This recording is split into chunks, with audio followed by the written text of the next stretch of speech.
onye o mere amarala Igbo bụ Igbo ya maala ụlọ mma eze ụmụ iyo alịtagokwa m n'ogbe ka anyị lie ya ka esi eli ya ka ime nwanne m ebe ọ bụla ị nọ wee na-esonyere m kịta aka m bụkwa eze ụmụ iyo orimili dọla Obidike afọ omi ekwubili kedu ncha bụ ụmụ na-etinyekwa ife n'ife neighbor Jazzy Obidike Fidelis arale soft afọ gị Ọnakadenza J Ogbukara Chibeze ọgụgụdị ya nwee Margaret Ọzọagụ Obidike Ọnakadenza J I dey see you Keko Siada good evening Fidelis yeah St. Henry so ka o si wee gbatakwụrụ anyị na-afụ ka o si eku na Igbo and everywhere. All right, this evening and we're much time to spend. I just chọọ ka anyị dọchala ya nwa obele ka anyị wee move on. Nwanne m oge ọbụla onye sonyezi ọjọọ ịnụ anyị ebe anyị jerebe ọ bụrụ na ị na-anya na caption ị ga-afụ ife ọ na-ekwu kedu ife kpatalụ na our senators ada ajụ ajụjụ na that chamber kedu ife kpatalụ eji wee nye ndị Igbo 20 pounds immediately anụsịrị ọgụ Biafra. Or if I will a good number of senators, at least 15 from Southeast. The general the House of Representatives, I will on them mother there. My question, or Potalona that chamber, no more okay, get you where you are, see if I about reparation. Yes, all the very important. If any of you have one boy, okay, boy, Ada Bosso. If I'm 1967-70 or eye opener ka ọ kwesịrị ịbụ nyelu ndị Igbo especially generation nọkịta. Well, dịka m na-ekwu yesterday ka esi wee design all the system kpata na of favor anybody. Now ndị Igbo abụrụ ndị a ga-asị na fa dị opportuned somehow because na fa bụ those people na-abụ onye gaba ọkpọrọ nwanne ya. If not, ị ga na-ajụ onwe kedu ife ga-abụ the fate of ndị Igbo all around Nigeria. Ndị Igbo immediately anụsịrị ọgụ onye ọbụla gbasasị gaba ebe dị iche iche, right? Anyị gbasasịrị obodo dị iche iche gaa na-achụ ego the thing na-emesizi ebe ozia part of us and the federal government n'anya fụ na onwere ife ọbụla anyị mere jee chiga onwe vidio mme na Ụmụahịa na that war museum ife njụrụ ajụjụ oge nsi na that ship wee pụta nsị na onwere ife federal government kwelu ndị Igbo na nkwa immediately anụsịrị ọgụ ọ bụ na ma go use the word ndị Igbo so ka anyị use ndị afụlo nwefa as Biafrans immediately anụsịrị ọgụ a ife nyere each and every one as long as you nwere account na bank bụ 20 pounds 20 pounds ahụ enye gị bụ walụ je zọba onwe gị na ịbụ a victim of the war, right? So je ka ị ga-azọba onwe gị. Then on the other hand, Falkwell no will if na rehabilitation, reconstruction, and reintegration. And integrate into the system, but now the marginalized. Cabo one. And where case restructure, reconstructor, restructure the whole things. Konyo abuna we can retain local positions here. Konyo abuna nachi yakwa back as otuadembo. We better use that word, status quo. But such a thing a mirror. Alright? However, since then, Emegidel, Bana Second Republic, Nkai for 1979. Okay, Bana Second Republic, Boemel election, can the civilian government take over? I want to Malade Kanan Daziki were then very active. And I want some other people in the House of Representatives, and then because Nigeria na practice bicameralism. So, since from Casey Pooch, okay, the line I gave Pooch if Basalia was 1992-93. But a more case where Pooch by an Abattoir Republic, or where anything they Pooch concerning it. I am beginning to lose finally that na a negotiation a civilian government are going to stay. I went every 4 years, a campaign. anyị send ya ndị nke anyị feje dia.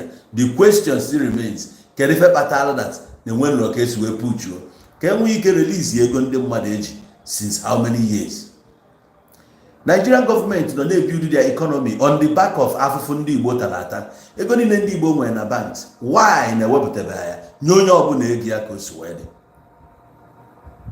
Why? Na federal government emenụrụ ụdị ha, and no today onwere onye na-push for it. All the pressing issues enwere na-eme expect na aga na-push there, nobody is pushing it. If you go why ndị mmadụ ji wee na-ekwu na ndị Igbo anyị na-send na fa na serve the interest of their masters bụ ndị Fulani hegemony, nọ ndị a ka ndị be anyị na-eje aserve. Now achọrọ m ka anyị pin onye dị ya. Ọ bụrụ na ị nọ na watch kịta na ị nọ na TikTok wee na watch, nwere ife ga-eme na igbe enyenwu this video likes, ka ife m ga-eme na igbe enyenwu ya likes irulie. Ọ bụrụ na ị nọ na Facebook na watch, ka ife m ga-eme na igbe share the video. Oh, a sensitive one. Or call for sober reflection as I am ndị Igbo. Now, Kambulu Giga to the video post a few minutes ago. Eze ndị Igbo na Ghana, efu proposal ya, and that proposal on a hit there kita. Only a few days ago na Ghana. I were two couples who just messy wedding. First, no can happen to only Igbo ebulu moto nwabadia. Pia the two of them far about one. Some of you are no bear. Only Igbo buy Igbo moto go lawful. Bulia wa go about two couples who just messy wedding. Obue far about there. And them and the Ghana are very stubborn. The Ghana work a fast year, man. Abaya Pagi for one anime. I got mapa, and the Ghana, Emroqua, I like that because now history will always be there. That's what you wear them, but that you have to be very, very careful the way you treat people on your way up. You might still meet them on your way down. I want to go back to 1982, 83, 84. I want to go to Nigeria. Nandi Igbo ga-emesịa ma na Nigerians ga-emesịa chọba golden fleas in that faraway land of Accra. Onye Igbo anya ekwete maka na anyị nwa bụ ndị mmelụ Ghana must go, that every Ghanaian no Nigeria must na-abefa fanasisia na ba anyị fofa as a threat. Anyị fofa na fa na squeeze our economy na fa na achụla ego because ebi oge anwa in the area of entertainment, high life, or the hospitality, ndị Ghana gba first in ya. Ndị Ghana were ọrụ na Nigeria fa na-eme isi na-eme mbọ ịbịa n'ikwu egwu fanwajia every club bars niile anyị nwere na southeast even na Nigeria beyond on ndị Ghana emegidelu akụọlụ ede of Obosi ede ọbọ ewegwu a ede of Obosi owe amama nke nwasị ede ọbọ ịghọtago. So ndị Ghana, thank you for that gift on the TikTok. Thank you. Keep it coming. However, after some years, even Ghana bagiden, ndị Ghana, ke Ghana festival different places, finally bread. I have like their bread, Ghana bread. In the 90s, I for Ghana bread in Lagos. Ghana bread, abia bana, some other places. Ghana bread, abia beat even our popular agege bread. So ndị Ghana, besides that, ndị Ghana na-eleni Fabuni na Kula, Fanaga, different places. If you were in Lagos back in the 90s, you get experience if I'm not back. They can ebu kula, tea rice, nazo family, plantain and stuff. Fanaga, we were treating them like no more on the fabric. Then some years later, Ghana GCK built their economy. That even now economy, $50 you work economy if I draw much. Even the Ghana were top one Nigeria times 10. As at 2021, when I was in Ghana, 1,000 Ghana CD, 100,000 naira. Then, just 4 years ago, 1,000 CD, abro 100,000 naira. Even when I went to Ghana, first that the place in Choipo that they can only accept dollar for payment. And now, then after ka nọ si lockdown ị ga-ama na ndị Ghana nwekwe problem with ndị Nigeria oge fa na-edeport ndị Nigeria especially our girls nọ there. Then even ndị be anyị ụmụ nwoke na-emekwa businesses there fanyere iwu si that for you to run a business here ọ dị ka si na ị ga-edebe $5 million or $500,000 o nwere ego never si na ị ga-deposit for you to operate your business here because fanwanele anya fụ na ndị Nigeria the influx is too much. Ndị Nigeria eju everywhere na Ghana wee na commit all sorts of ife ọjọọ dị iche iche. Anyị ama ezo n'ihe na anyị maara onwe anyị na-eme ife ọjọọ obodo ọbụla anyị jere. Anyị achọkwazie ọ bụrụ ife dị na ụmụ nwaanyị anyị jifa na-atụfu ime na-amụ nwa a na-ele ọgwụ na-agba akwụna na-ezu ori na-eme different things dị a na-ekwuzi okwu cultism na ebe ahụ ka ọ tụrụ ụlọ bili. So anyị na-eme all these things ndị obodo n'otu like am. Thank you nwanne m Ijele Maputo ka ife na-eme Ijele Maputo ụnụ mebe Maputo all the way from Mozambique yetegofa na-asụ Portuguese.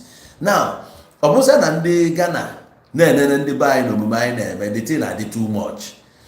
Dezie ka I fast forward right till this day na-eze ndị Igbo na Ghana a well-learned guy ọ gụrụ akwụkwọ ọma ife ojikwa ego. When I visited Ghana achọrọ m ịga na palace ya but one or two things mezi I couldn't go. O wutekwa m. So wee fụzia na news what he proposed to do ọgbago as much as 250 plots of land. Thank you Chinedu Onumba for corroborating my story. So owebụzia na igwe gbasị anyị ọgba proposal ọ debe bụ na ya ga-alụ ya ka ọ bụrụ Igbo community. Ọ ga-abụ the second in the whole world. Onwege ebe ọ kpọrọ afa na-emebughị. Now iFu na America Yoruba enwego their own community and some other people enwegasịa communities in different places. Now achọrọ ka anyị n'anya n'ife gbasara igwe anyị na-echi. Anyị ma na igwe abụrụ eze mana nke anyị na-ekwu okwu eze ndị Igbo. Ebe ọ bụ na ndị Igbo nọ fa na like inwe eze. Iruo na Lagos enwere eze ndị Igbo na Jeromi Ifelodu. Enwere eze ndị Igbo na Alimocho local government. Gazi local government ọ bụzi no.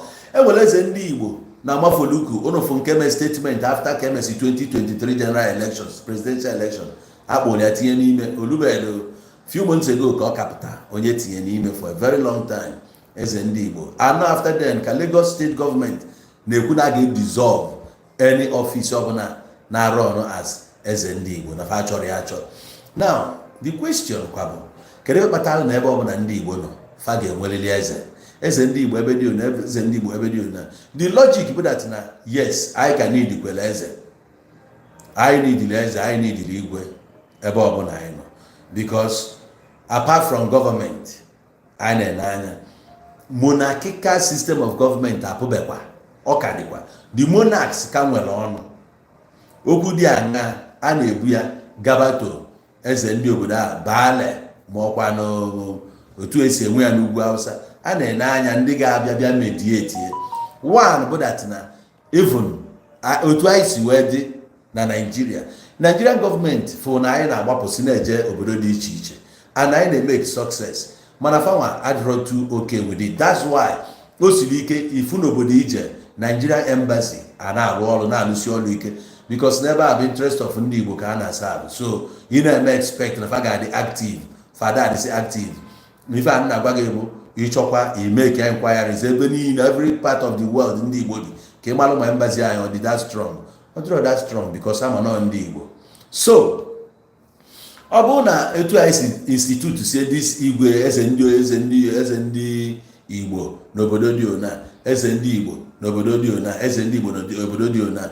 For me ọ bụ that na eze ndị Igbo a na serve the real interest adịghị serve ya with biasness with favoritism because ụmụ oge ọ na-elu ọ na-efevozi ndị nnukwu.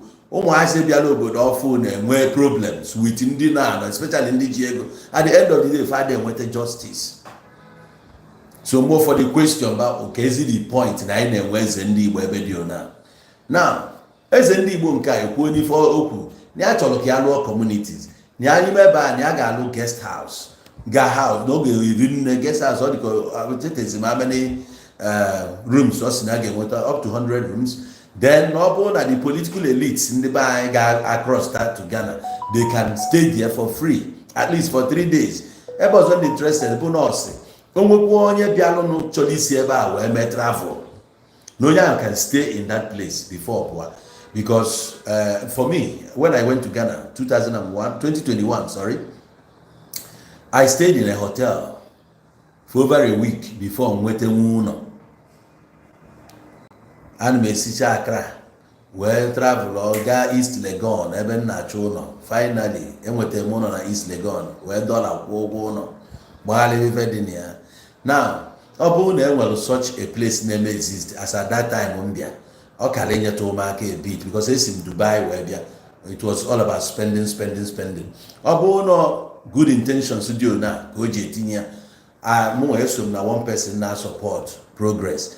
Man, some people with different ideas, found a different opinion, right? For those why Oyibo geju weje nobodo mmadu jene develop there. Why not dia develop obenna? Onye kwulu di okwu sense di n'ife okwu. Mana onye na-eme sense dịkwa na party ya, and ife ọbụla a na-eme business ka nsi wefia. Ọgbakọna ife oge enwetenwu na ọ bụrụ na nke a ga-anọnwụ n'afa ndị Igbo, ụmụgasị some things okwu like emume ndị Igbo like New Yam Festival na ebe anwa na a ga-enwekwa a place a ga-akọ ji kọọ ede kọọ coconut kọọ ube na ụmụ ife a niile na ọ ga-adịcha ebe anwa ọ gbara mma, ọ ga-abụ a historical site na onye bịakwa ọfụkwa ya ọ sị na ga-enwesi streets ife mfụ bụ na ife a ga-abụ estate and nothing more. Ịkpọbịa Igbo community o nwere ike nye nsogbu ma ịkpọ ọnya Igbo estate ọ malụ mma ndị Igbo egokọlụ alụ ọnya aplan ọnya ọ na-ele oke ọzi ndị mmadụ mana ndị Igbo bidia mana ebe afro ya na ịkpọbịa Igbo community a ga-agbụ ya ezigbo ọkpa ife ọzọ ga-egbu such dream ọ bụrụ na ọ bịa like I said in that video. Anyị bụ ndị Igbo anyị ada enwe limit. Anyị bụ ndị Igbo anyị na-eme ka ide ada egboti aka a ga-egbote onye Igbo aka onye Igbo na-eme ka onye paki isi onye paki nke ọ Bangladesh isi ya kwụrụ ebe a bife etụgharị azụ o ruo n'ebe a ị na-achụ ya nachigha azụ ọ da-anụ ihe. Onye Igbo ada ekwe ka edu onye eduo. Onye Igbo ka ị ga-akpọbata n'ụlọ echi ọ dịra ụlọ ga mebisie ya. After all, onwe ihe o tiri n'ụlọ ijekwuo na south ị ga-afụ ya some places enyecha ndị be anyị ụlọ ha kurisichara some part of the ụlọ ebe ha na-alụ parking. Ọ bụrụ na ị mara ife bụ parking ị kwesịrị ịma ife ndị Igbo na-eme. Many of ndị Igbo ada azụ ahịa. Many ndị Igbo na-azụ ahịa ike. Ahịa na-ada akpọba ahịa na-ada eme advertise. Etu a ka anyị ga-ejezie ị ga-afụkwa na enwere ife a some people abụzi ebe a ka a ga-atọ ọnụzi zụbazie ọgwụ na-ekidnap ndị mmadụ na-edebe na were ụmụ mmadụ na-azụ ahịa akwụna. Aga m akọwa ọfụma anyị niile bụ ndị Igbo. Mgbe ụfọdụ na-asị na ihe ha bụ ihe a ga-agbanye n'ọkụ na ihe ha bụ ife a niile ị na-akọrọ onwe gị. Anyị gbara onwe anyị ga-ebu ụzọ tụọ onwe anyị mmehie anyị n'ihu. There is no point painting pictures. Okwu a na-asụ anya ada ebigboo. Etu a ka m si wee mara ya eri oge njibi ụwa. Onye Igbo ga-enwe good intention na-alụ ife akịta ka ọ baala ụmụnne ya, mana ụmụnne ya enunwe obu n'obi bụ ndị ga-enecha anya disappoint anya. Ọ na-ata na-abụ nwanne ya n'obi mana nwanne ya ga-atọ ọnụ kịta na-ata na-abụkpọ ya anya ị na-afụ ya ọ na-abụghị ya n'anya. Ha yeso hapụrụ obodo nataba o mebie nnaghị obodo mebie afọ ebe ahụ. Ọ bụrụ na asị kwuo na asị na ndị be anya dị-eme ya ịghọtago. Enyela ya opportunity ka anyị survive in faraway United Arab Emirates. Fa nabatara anyị almost all the 7 states ị ga-afụsị ya ndị Igbo ma nke nwanyị feel no ya bụ the poorest of all ndị Igbo na ya. Mana gịnị mee cultism ọnya ji ya bụ order of the day. Cultism ananụ ọgụ na commit all sorts of things na-ebu agha even in the broad daylight. Agbapụ na flat mmadụ gbuchisie mmadụ aka dị ya ọbara everywhere. Ihe ndị be anyị na-eme emegide ndị be anyị. Ndị obodo achụọ anyị si na ha chọzi anyị n'obodo. Akwụkwọ gị nwụọ onwe onye na-ere n'ihe akwụkwọ ọzọ bụ mbuna. In the last 5-6 months ịma mmadụ na-esigo Dubai wee bunata ụfọdụ bụ na ha mere na ị ga-awe ala na-ege ntị ị ga-ayịrịrị ala befe nata hia. Dubai ji aka ha employ ya polisi ha wetara abụkwa anọ nke normal one na esi Egypt kpokọta boys etrain nye ha ọrụ and target ejideghi ma o nwere ihe imere ma o nwe ihe imere a na-akpụghị aja a n'ime be a ga-eti ị ga-agbarịrị mkpụrụ mmiri whether you like it or not. Ị ga-agbagide mkpụrụ mmiri ka ị na-awe ara ịchọ ime ka ya research bee kọl na wedịghị iri ala nata ebe a ndị na-eko mkpụrụ mmiri mere ha alụ. So ha chọkwara ka anyị test ya a dose of our own ọgwụ ahụ anyị na-ele. Nke a bụ Dubai anyị eluzu onye you can't travel again. Ụfọdụ gbara ọsọ kama ha ga-eje nga, ụfọdụ rapụ many things fanwe dị agbanata Nigeria. Ọ na-anachi ya ebe ka ọ na-anachi ya kedu akwụkwọ iji eje gịnị mere ya ọ ihe mmadụ metara ụmụnne ya ndị e nyere opportunity bịanụ ebe ọ bụ na Nigeria onye nyere ụlọ opportunity economy unu dị so bad the political elites achọ aka unu bụ uru n'ụwa bịanụ ka unu rie nri ndị be anyị eje ebe a n'ofu obodo Chukwu nyere anyị eje ebe a gasasị anya. Ọkwa ndị Igbo tu ilu si na onye gbakọ utie naanị ka ọ ga-alarụ. Ka anyị na-anya na South Africa what happened? Anyị jenube ndị a ha anabatala anyị immediately file gain independence 1994. From 1995 ndị Igbo ejebego South Africa ije ebe anyị fụ na ndị ọcha aka na ya iwe ha ọnụ ihe apụta mudu street ubi ihe pụta na street you don't go fit na ime apụta nwa ilo ekewe buru gịnị ka onye ka ebu gịnị ka ebe emeghị ya a na-ezo gịnị eme some years later ndị Igbo anyị ji aka anyị dịrị obodo gbakasị anya. O nwere ebe a na-akpọ Rosettenville na Joburg ebe anwa ndị Igbo atọ ọnụ gị atọ another ha na-egbugodo onwe ha na-eri onwe ha na-eme ka o si dị ha mma ebe a na-atọ ọnụ ụmụazị obodo ha bụrụ akwụna ị na-enye anya fụ na nwa abụzi akwụna ka ọ na-agba the worst n'ọnwa dị 13-14 years ebe anyị na-achụ ego. Ọ bụ sọ nke a ka a na-ekwu ọgwụ ọnụ a na-elezi a na-ejezi were ya na-enye ụmụ akwụkwọ nwata yi school uniform enye ọgwụ isi na onye obodo na-ekirigo ka ị na-emebi future ọnwụ ha na obi ya dị ha mma ha kụnye echi si na ụnụ ga-ana asị na xenophobia ha kpọrọ anya asị falikere anyị nke nwa bụzi onye n'ebe a na-eme ezigbo biznes legit biznes enwere ike ị na-azụ moto ụbọchị ndị a ga-ebini n'isi gị ka ọ ga-ada maka a ga-ejide moto gị niile mụọ onye ọkụ ofu aka alụtago egbelu o zuo n'aka niile mana nke nwa na-ele moto ga-ekunye si ụmụnne ya na-eme ha bịa unu emezina ihe unu na-eme n'anya na-afụ unu ọ bụrụkwanụ so unu na-eme ha nekwa obodo na-enekwa ndị a niile na-emesi ife a ka ezife nke anyị ji adị iche. Onye ahụ ị na-agwasị onye ka ebe egwu ya ị na-akwụrụ ya ụgwọ ụlọ ị na-enye ya nri ya nwee ebe a ga-enweta nwunye echi o subiri kịta ofuo n'ihe afụzi ya o nwere ihe ọ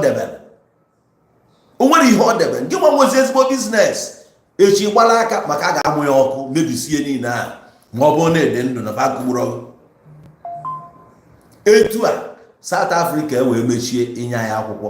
South Africa mesịrị nyesịa some countries akwụkwọ nya free to come to their Ghana ejiro visa eje ebe ahụ mana anyị nwa kwesịrị ide eje dị ya oge Jonathan Goodluck bakwara o dozikwere things ndị a na-enye anyị visa anyị even South African Airways na-ada na-apa ewere ya na-eme travel ihe niile a na-aga fama na-enye anyị documents mana at some point ị ga-anọgide South Africa nọ ya 15 years nwere akwụkwọ so many people nọ dị ya si na-agasara na akwụkwọ adịrọ ije VFS jeje submit ye before a ga-enye gị akwụkwọ ị ga-ejegide o nwezi mgbe oge ero kịta anụkwa na onwekwu ụdị ego ị ga-eweta enye gị akwụkwọ ya na-akpọ nke a bụ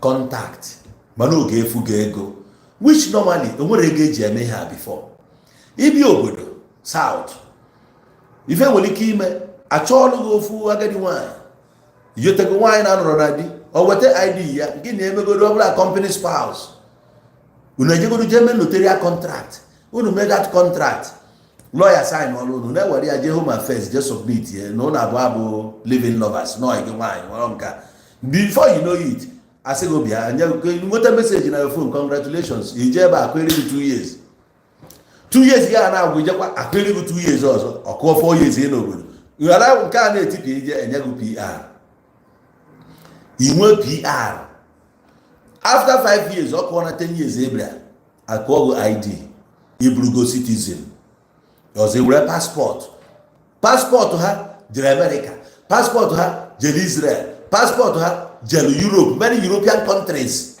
South Africa.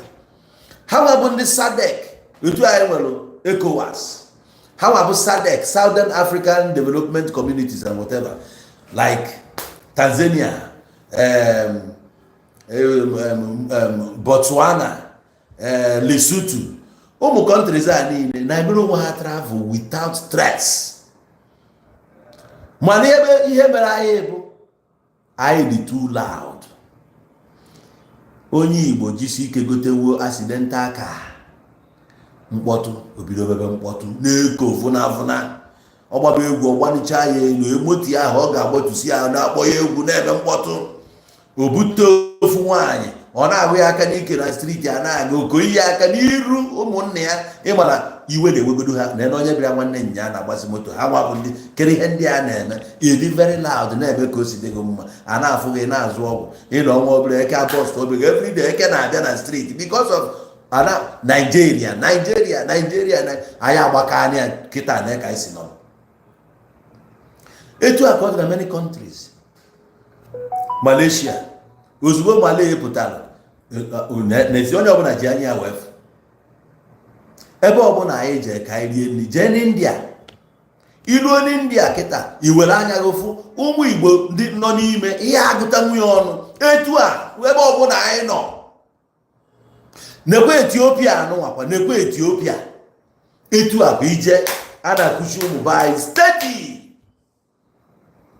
na Senegal nwa obere opportunity ndị be anyị weta ebe ahụ 2015 16 17 Senegal na-akwụ ndị be anyị ụgwọ ndị mmadụ a na-arise eburukwe cultism jekwa Senegal bido gbube mma mebe mkpakpa dị iche iche ndị a wee wepụta polisi wee chụba ndị be anyị na-ebunazi ndị be anyị o Senegal ebe a na nga Senegal bụ the worst place ị ga-aba nga ha na Mozambique ama m nke ka dị bad Mozambique ahụ kwa Chukwu mepekwalụ ndị be anyị ụmụ Igbo especially ndị Nnewi a nọrọ nwa di a na-eme ihe codedly na-azụ moto spare parts maka na onye maara ihe mana ọ bụgodu na-azụ ahịa dị aṅa ị ga-enwe adreesị o ya enwe ihe ị na-eme asụ onye Igbo a na-akpụ ya iku chebere anya onwe ka esi jụọ ọgụ n'ụzọ moto ibu ma ọ bụ kedu ihe ị na-eme isi a na-eche ọpụ ga ebe a ene ya anya akụpụrụ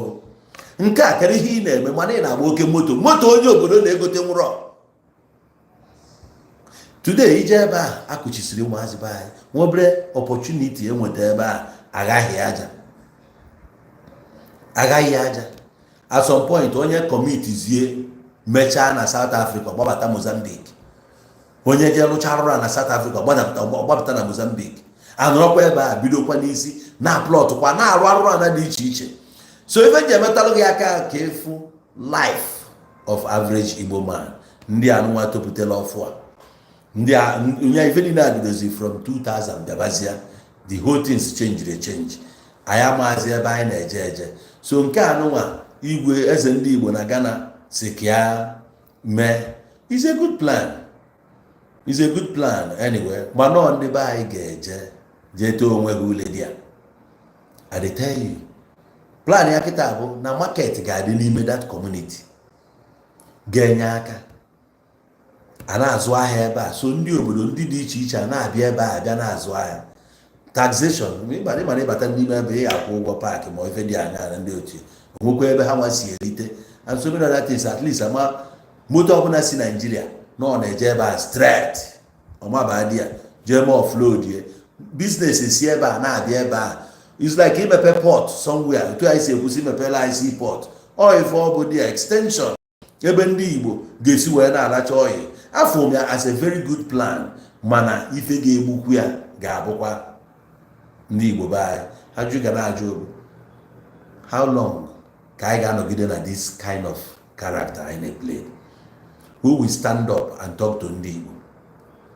Onye ga-emenwu ya. Ndị be anyị na-eme I don't care gbalụ m ticket. Ọ gị na-akwụ m ụgwọ ụlọ, are you feeding me?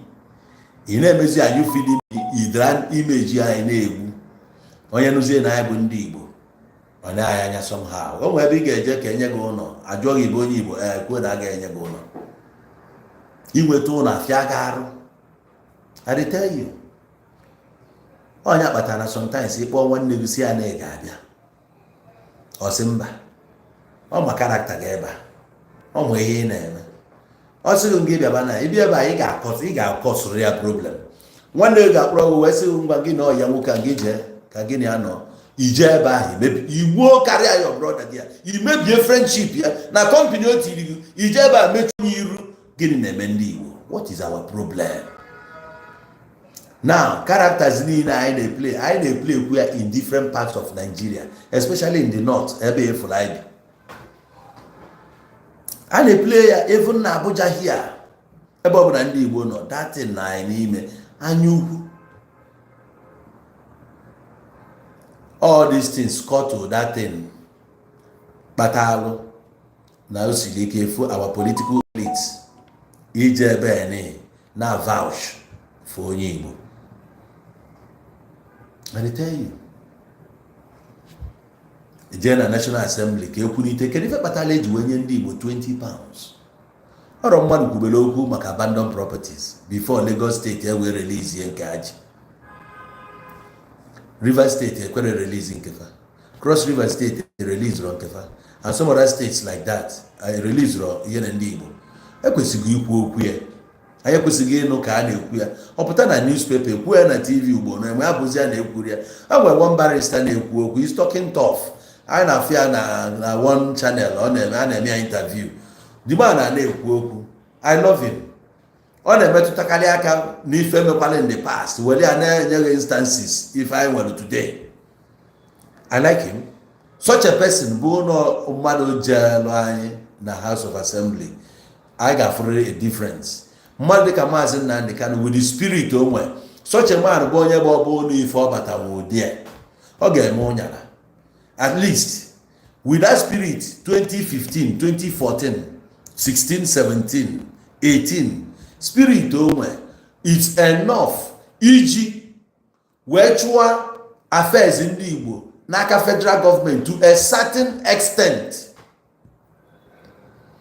Yes. I na fear in some other places. If not for anything, you get Julius Malema, where Malo.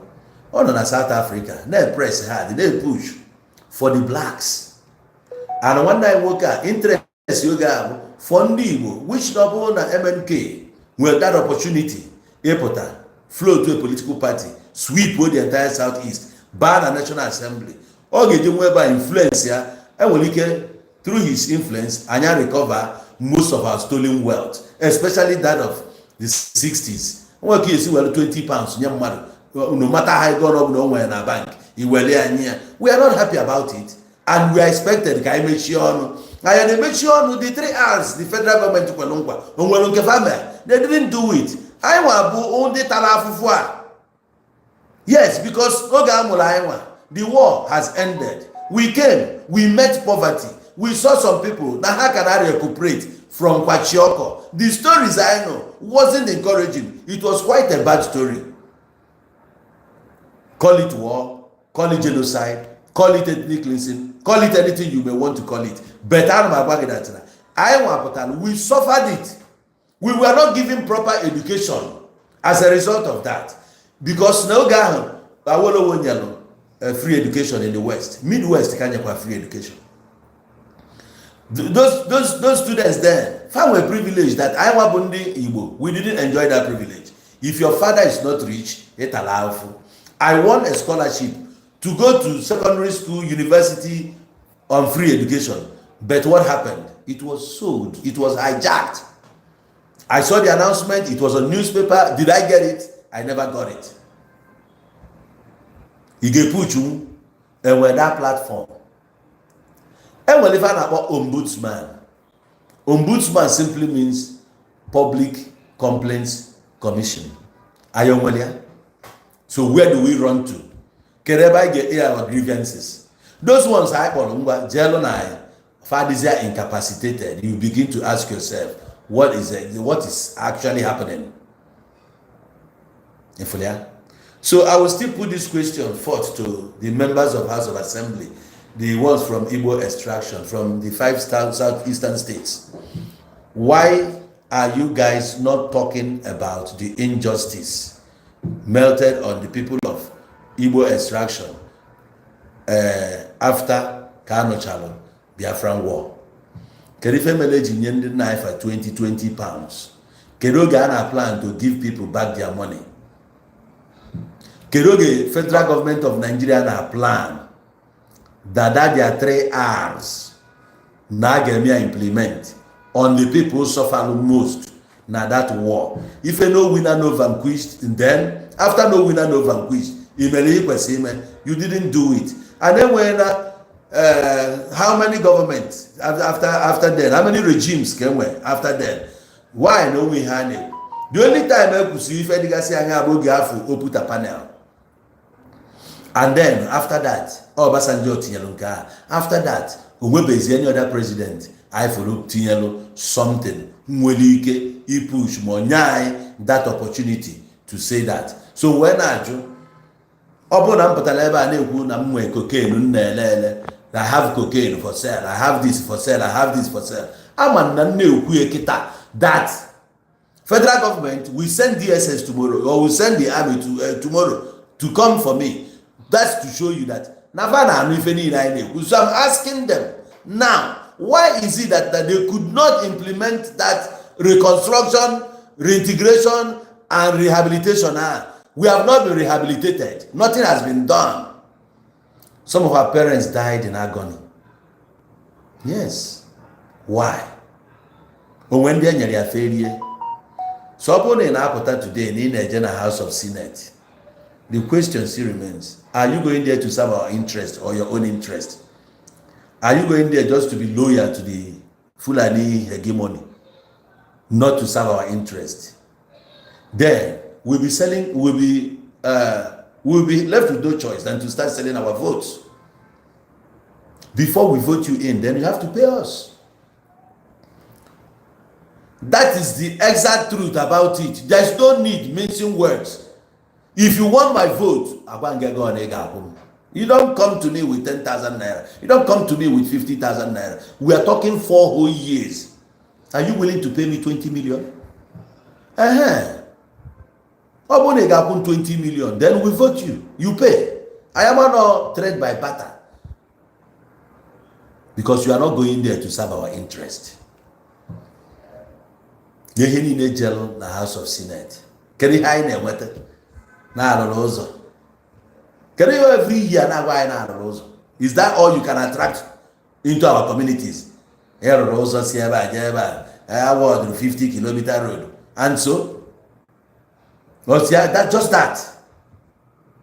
Upon them forget the road. When Ogusi, let them balance everybody their money. What is 20 pounds? We want it back. Let them pay us our money. Or let them reintegrate us into the system so that what goes to the north will come to the east. Rehabilitate us. We are wounded. We are not happy. I get more dry port. Nubu Hausa. Man, I have a seaport where there are where we have river. Whereby even here on the light vessels can enter here. Why are we not seeing them? Why now my bed dredge go there? Dredge and dredge here. Even if you can't come to Onitsha, or a place, another place where we can. I get me a blue tinker. Sorry, just let me take this call. Hello? Hello? Yeah?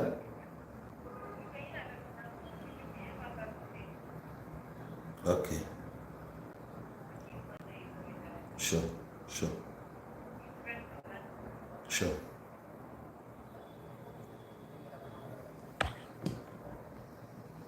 So, ha mere anya. Ọ bụ na ọkwa ndị Boko Haram ka eme rehabilitate. They rehabilitated them, reintegrate Kwafa into the society. Before that join or army, before that another maybe 1 or 2 with the settlement anyhow. So Kezi Kai si message and Kai say, okay, no winner, no vanquish, Kai Bulof, only high for. And you expect, in a man you expect not to say anything about it. Why? Actual Kaga on, let's correct all these things. Well, I think I ran out of light. So look at Molo, can change it to solar. Yeah, now. Let's change the river to solar, huh? I'm rounding up now.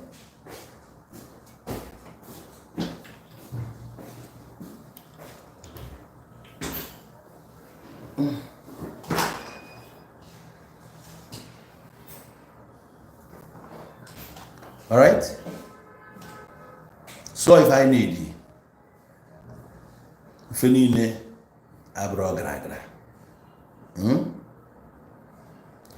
Fenine abrogragra. Ya I name na magagali. Onye nweta 1 naira na-eme mkpọtụ apụta n'iru akwụkwọ na-eme show nwụrụ anwụ na ndị otie. Ife a niile so n'ife gasasịrị a niile. Request ka ọ bụrụ na m sokwa wee mee ihe onye ame.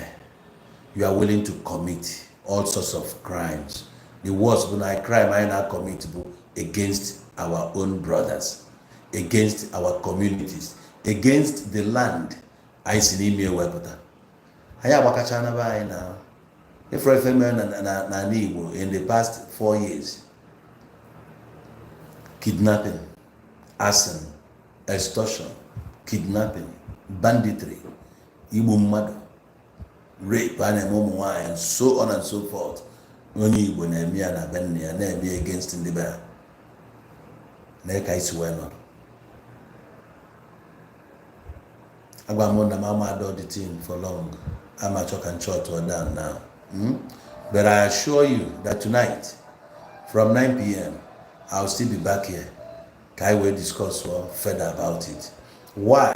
Now all our representatives, both in the upper and the lower chambers of the National Assembly, are not discussing the 20 pounds which was given to the survivors of the war, which we consider to be injustice on our part. Why are they not vouching for us? Why are they not talking? Why are they not putting it on the table of the chambers for them to honor their words and go back? They need that 3 hours. Let them reintegrate us. Make if people be when I pass in a year condition, 4 years tenure, meaning what? Forgetting. And at the end of the day, let's keep watching. I would say, let's hold our government responsible. We are not only talking of our governors. Most times, why are our governors not doing this, not doing that? What about those members of House of Representatives? What are they doing? Are they doing enough? Why is it that their voice are silenced in that upper chamber where they have every opportunity and every right to speak out for their people? They were dumb. They became dumb. And as people who are there to serve the interest of their slave masters, that is what it is. So I'm not as a senator, not as a carbon cause.